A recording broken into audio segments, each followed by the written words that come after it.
Hello, Karen. Hello. I'm reporting on Benita Crush in room 301. She is a 45-year-old female who was admitted on Sunday, March 22nd for a right tibial fracture from a motor vehicle accident. She is post-op day 2. This is her 3rd day in the hospital. Miss Crush is full code with no known allergies.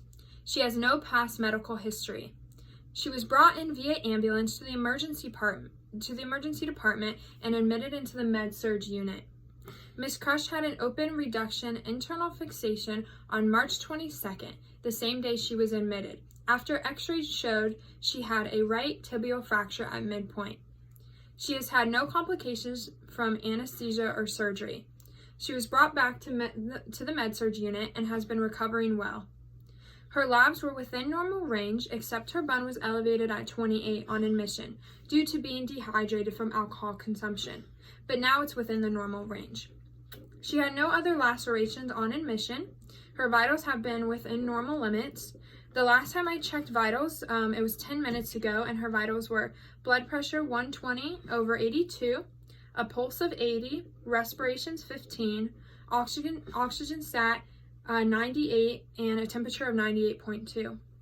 Her pain was a 4 out of 10 on the pain scale. Miss Crush is currently taking Keflex 500 milligrams by mouth every 12 hours and morphine sulfate 2 to 5 milligrams IM every 4 hours as needed.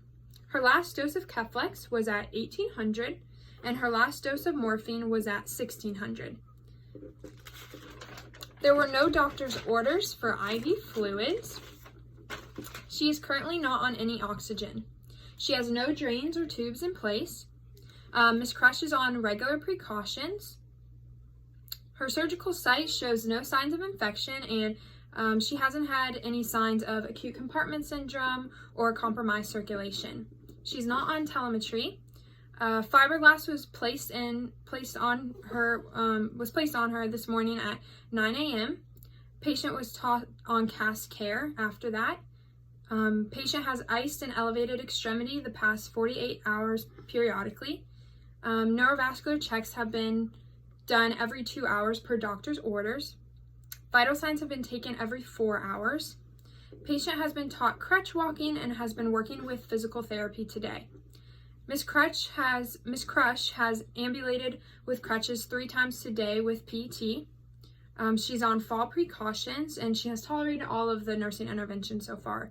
There are no new orders at this time from the doctor.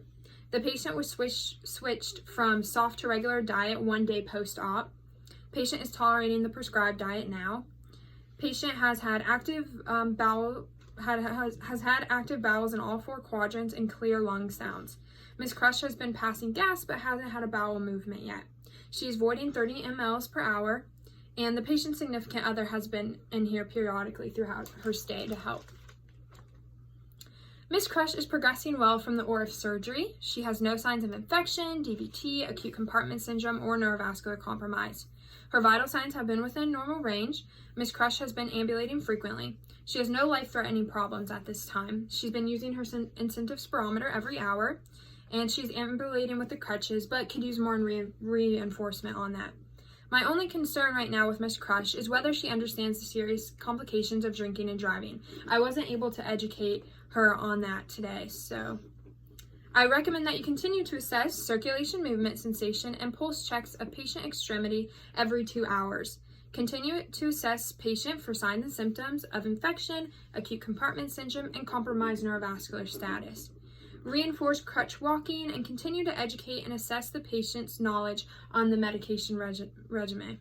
I strongly recommend that you educate her on the dangers of drinking and driving and making sure Miss Crush understands the serious impact of drinking and driving on herself and others.